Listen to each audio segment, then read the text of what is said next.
찌째명의 더러운 공작 정치가 100일 하에 드러나다. 비겁한 똥별 회유로 시작된 내란제 선동. 최근 드러난 곽종건 전 육군 특수전 사령관의 녹취록은 조작된 정치 공작이 어떻게 국가의 중요한 정치적 판도에 영향을 미치고 국가와 국민의 운명마저 뒤바꿀 수 있는지를 보여주고 있다.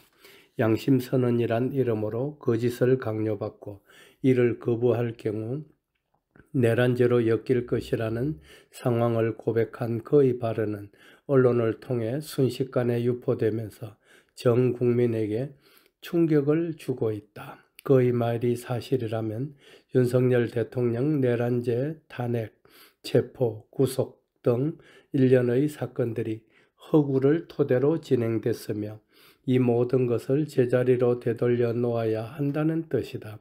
우선 곽종건의 녹취록 내용이 충격적인 것은 군 최고의 정예부대 지휘관인 그가 더불어도적당 협잡군들에게 협박과 강요를 당해 국가의 운명을 좌우할 폭탄 같은 발언을 하게 됐다는 점이다. 앞서 곽 전 사령관은 개병주 개선은 더불어도적당 국회들과 인터뷰를 하면서 요원을 빼내라를 국회를 끌어내라는 상황으로 둔갑시키는 두 국회에 의해 가스라이팅 당하듯 이끌려가는 모습을 보인 바 있다. 그리고 그의 발언은 윤석열 내란죄 프레임의 스모킹건이 되어 탄핵 정국을 촉발시켰다. 이번 녹취록에서 밝혀진 것처럼 곽 전 사령관이 지인과의 통화에서 살려면 양심선언을 하라는 협박과 회유를 받았다고 털어놓은 시점은 바로 윤석열 대통령의 비상계엄 이틀 후다. 또 이는 그가 다음날 개병주 의원의 유튜브에 출연해 대통령이 국회의원들을 끌어내라고 지시했다는 주장을 하기 직전의 상황이었다. 그가 고백한 내란죄로 엮였다고 한다는 발언은 바로 윤 대통령 탄핵을 위한 야당 놈들의 정치 공작이 이미 전개되고 있었다는 걸 나타내는 것이다. 국민의힘은 이 사건을 두고 더불어도적당의 공작을 강력히 비판하며 윤 대통령의 구속을 즉각 취소해야 한다고 주장하고 있다. 또 이 사건이 내란죄를 선동하기 위한 정치적 음모로 더불어도적당 일부 세력이 진실을 왜곡하고 회유와 협박을 통해 정치적 목적을 달성하려 했다고 비판했다. 이 사건은 내란죄라는 중대한 혐의를 정치적 목적으로 이용한 비겁한 시도였으며 그동안 정부와 여당이 당한 정치적 공격이 얼마나 근거 없는 조작에 기반하고 있는지를 증명하고 있다. 이번 사건에서 중요한 점은 내란 프레임을 서둘러 만들어 엮으려 했던 주체들이 누구인지 그들의 진짜 의도가 무엇인지를 명확히 밝혀내는 것이다. 우선 곽 전 사령관을 협박하고 회유한 주체가 누구인지에 대한 철저한 수사가 이루어져야 하며 그들의 정치적 공작에 대해 실체적 진실을 규명할 필요가 있다.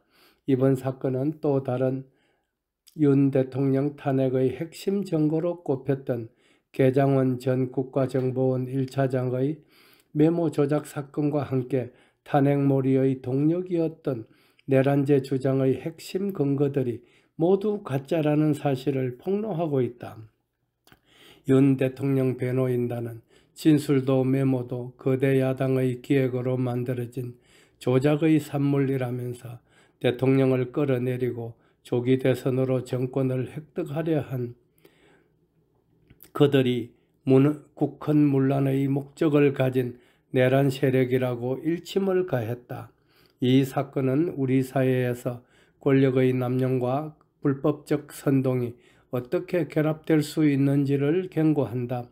박근혜 전 대통령 탄핵 사건 역시 재조명되면서 당시 허위 선동과 가짜뉴스가 탄핵 정국에 기름을 붓는 역할을 했다는 것이 뒤늦게 밝혀진 바 있다.